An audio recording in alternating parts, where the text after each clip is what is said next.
Jujutsu Kaisen 0 was mid. Now don't get me wrong, I enjoyed the story and there are a few things that were excellent about the film, but I thought that a lot of it was mid.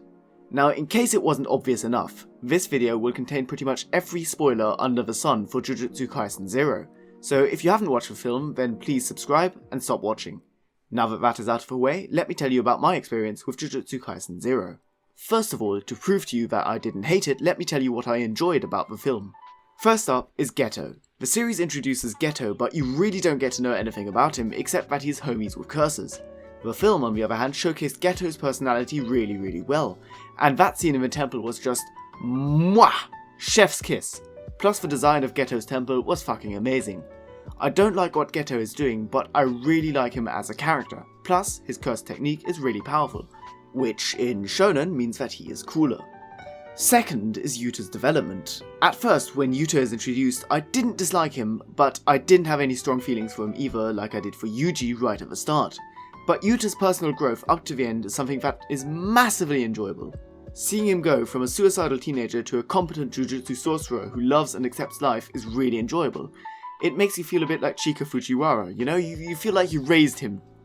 Third of all, that the amount of information that you are given is actually useful for the main story as well.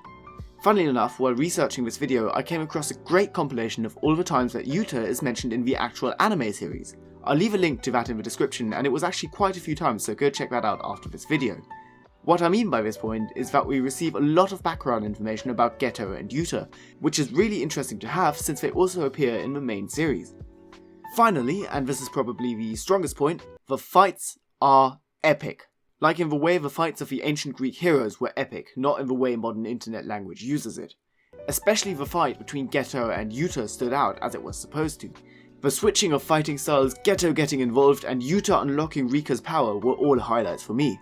But the best part of the fight was undoubtedly the part where Yuta uses Black Flash and the music starts getting heavier and heavier. Great music too, by the way. King Gnu, I love you. Hey, that rhymed. Had the film been able to keep up with all of these great aspects, I would have made a video praising it immediately after getting back from the cinema. But judging by the fact that you are watching a video titled Jujutsu Kaisen 0 is mid, this was not really the case.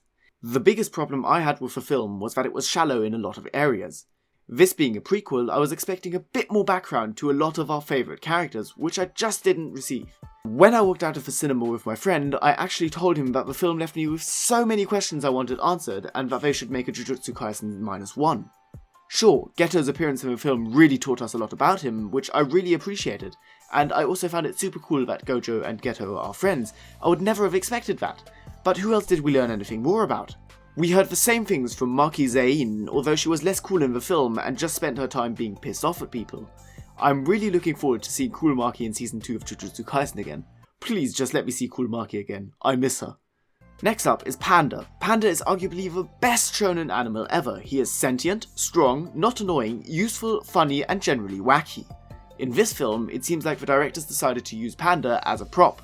Something to make the people in the cinema say, "Look, it's Panda, yay! I sure do like Panda." He had a good 30-second fighting sequence in the final battle, but other than that, Panda just sort of existed. I must say that I'm a bit conflicted about Toge's appearance.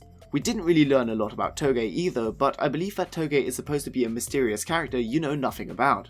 So that's fine. I can't really criticize Toge's appearance, but if I am honest, I still thought that his appearance in the film just didn't have the same impact on you as it did in the series. His cursed speech just wasn't as special as it appeared to be in the series, and in the film it seems more like Toge is a cursed speech gun that you can reload with throat medicine. Sorry for putting that picture in your head. Gojo was there, and he made a pretty good appearance, but it just didn't compare with the series. Obviously you've got the arguments, yes it was old Gojo, he might have been a bit different back then, but still, Gojo in the series was better. You've got to admit that. Now finally, before I move on to the next point of criticism, I want to talk about one final character. That's right. Where the fuck was Todo? Sure, some pedant will say, "Oh yeah, didn't you see him on the streets of Kyoto fighting that big fucking curse?" No, that wasn't enough Todo. In the series, they say that he killed loads of S-class curses during the Night of 1,000 Curses, but we only get to see him running after one large curse. I was expecting to see him kill at least one of these special grade curses, It just kind of disappointed me that one of the franchise's favourite characters was only put into the film to tick off a little box that said put in Todo. I think I might have actually preferred it if they had left him out instead of giving him that small cameo part. Talking about the Night of a Thousand Curses, did anyone actually understand what the situation was in that massive battle? All we got to see from such a major event was Gojo and the Kenyan Jujutsu sorcerer fighting, some Jujutsu sorcerers fighting smaller curses, and the two high school girls saying that they really admire Geto. What did the battle look like? Did the Jujutsu sorcerers barely survive? Did they manage to crush the curses quickly? What happened to Shibuya and Kyoto? These inconsistencies were actually a theme throughout the film, and with that I'm not talking about other side stories not getting enough attention. I'm talking about the main character and focus of the film, Okotsu Yuta.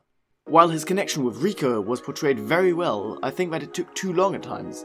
I fully understand that there isn't enough time during a film to showcase a character's development as thoroughly as in a series, but Yuta powered up faster than Goku in a fight, which really made his development feel shallow. Just indulge me for a bit and follow me through this timeline. Yuta starts off weak and needs Rika to save him, Maki, and the two kids. Yuta then proves his willingness to improve by dragging them all to the edge of the veil, and that is where the character development becomes patchy. Gojo tells Yuta that he can't use Rika anymore unless he infuses her power into a weapon, and then tells him to learn how to use a sword. Suddenly he is sparring on the same level with Maki and only loses because Maki has more experience and tricks up her sleeve. Sure, it is said that 3 months have passed, but when did he start training? How did he get so good in such a short time? A 1 to 2 minute montage of Yuta training would have been more than enough to explain. I mean, even 1 or 2 frames of him swinging a sword and having some bloody hands would have been enough to show us that he was serious about his training and trained every day and swung the sword and stuff like that, but we just didn't get any of that. Then he goes on a mission with Toge, where he suddenly infuses his blade with cursed energy. This entire thing was only mentioned once before by Gojo, and as far as we could see in the film, no one taught Yuta how to do that. I mean, Maki even said that he shouldn't ask her about these sort of things.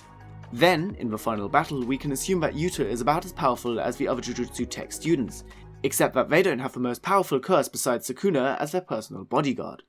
I will admit that Yuta fights very well in the final fight. He slowly learns how to control Rika and doesn't manage to use her full power until he decides to sacrifice himself. It just felt like we got very cramped little windows into Yuta's development before the final battle. I won't put the film down any further though. The ending left questions open, but a lot of those were exactly the right questions that I want to know a lot more about and hope to see answered in later seasons of Jujutsu Kaisen. I also really hope to see Yuta again. He might have appeared annoying at the start, but I think the entire Jujutsu Kaisen fanbase, myself included, absolutely adores him by now. At the end of the day, I still walked out of the cinema and thought to myself, man, I really enjoyed that.